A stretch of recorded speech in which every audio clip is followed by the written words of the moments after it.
Paris 2024 Vinesh Phogat भारताची कुस्तीपटू ऑलिम्पिकच्या सोनेरी स्वप्नांच्या दारात उभी होती। महिला कुस्तीच्या 50 किलो गटात ती अंतिम फेरीसाठी पात्र ठरली होती आणि भारताने सिल्वर पदक सुद्धा निश्चित केलं होतं। पण अचानकच तिच्या स्वप्नात एक अडथळा आला। विनेश फोगाटची अंतिम फेरीत जाण्याची यात्रा समाप्त झाली। कारण काय? विनेश फोगाट जी मागील वर्षभरात अनेक वादात अडकली होती, पॅरिस ऑलिम्पिकमध्ये एक उत्तम सुरुवात जिने केली होती। तिने महिलांच्या 50 किलो फ्रीस्टाईल गटात पहिल्या फेरीत जागतिक चॅम्पियन जपानच्या युई सुसाकीला पराभूत केलं। या विजयामुळे सुसाकीचा आंतरराष्ट्रीय स्तरावर पहिला पराभव झाला, जिने 2020च्या टोक्यो गेम्समध्ये एकही अंक न गमावता विजय मिळवला होता। विनेशने त्यानंतर युक्रेनच्या ऑक्साना लिवासला हरवून महिलांच्या 50 किलो फ्रीस्टाईल गटाच्या सेमीफायनलमध्ये स्वतःचं स्थान सुरक्षित केलं होतं। सेमीफायनलमध्ये विनेशने क्युबाच्या युनेस्किन गॅझमॉन लोफेजला हरवून पदक निश्चित केलं आणि ऑलिम्पिकमध्ये अंतिम फेरीत पोहोचणारी पहिली भारतीय महिला कुस्तीपटू ठरली। विनेशच्या हातात सुवर्ण पदकाचं वचन होतं। तिची तयारी देखील पूर्णपणे झाली होती आणि तिने मंगळवारी वजन मोजणीच्या दिवशी तिला दिलेल्या 50 किलोच्या मर्यादेत सहजपणे प्रवेश मिळवला होता।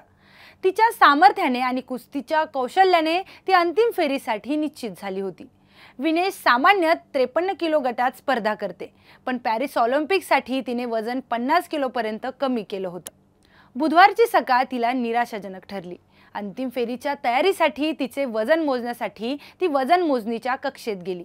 तिने कष्टाने आपले वजन 50 किलोच्या मर्यादेत ठेवले होते, पण नियमानुसार वजन मोजणीच्या दुसऱ्या दिवशी तिने 3 लढतींच्या दरम्यान वजन वाढले होते। वजन मोजणी दरम्यान विनेशचे वजन 100 ग्रॅम जास्त आढळले। या लहानशा त्रुटीने तिच्या स्वप्नांचे तुकडे झाले। भारतीय प्रशिक्षकांनी मीडियाला सांगितलेल्या बाईटमध्ये आज सकाळी तिचे वजन 100 ग्रॅम जास्त आढळले। नियम याची परवानगी देत नाही आणि तिला वगळण्यात आले आहे असं वक्तव्य केलं। पहिल्या वजन मोजणीच्या वेळी कुस्तीपटूंना वजन घडवण्यासाठी 30 मिनिटे दिली जातात। त्यांना वजन मोजणीसाठी कितीही वेळा स्केलवर चढण्याचा अधिकार असतो। वजन मोजताना खेळाडूंना फक्त त्यांच्या सिंगलेटमध्येच मोजले जाते।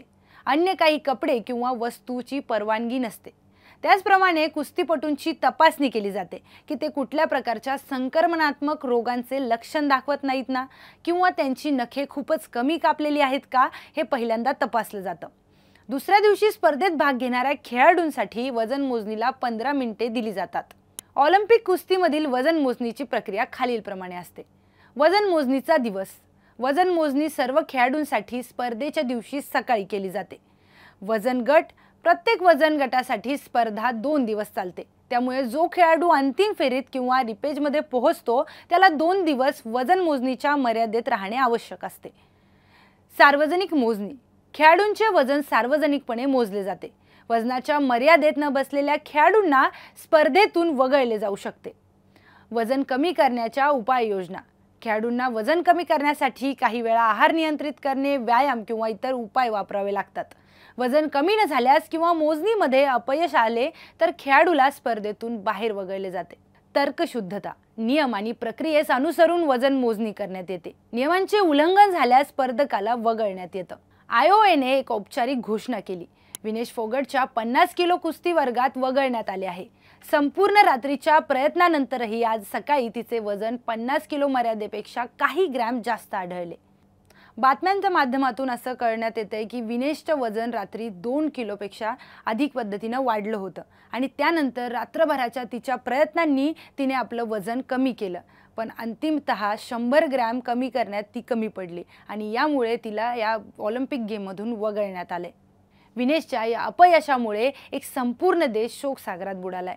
तिच्या ध्येय, प्रयत्न आणि कष्टाचे साथीदार असलेले 1.4 बिलियन भारतीयांनी तिच्या पराजयाचं दुःख व्यक्त केलं।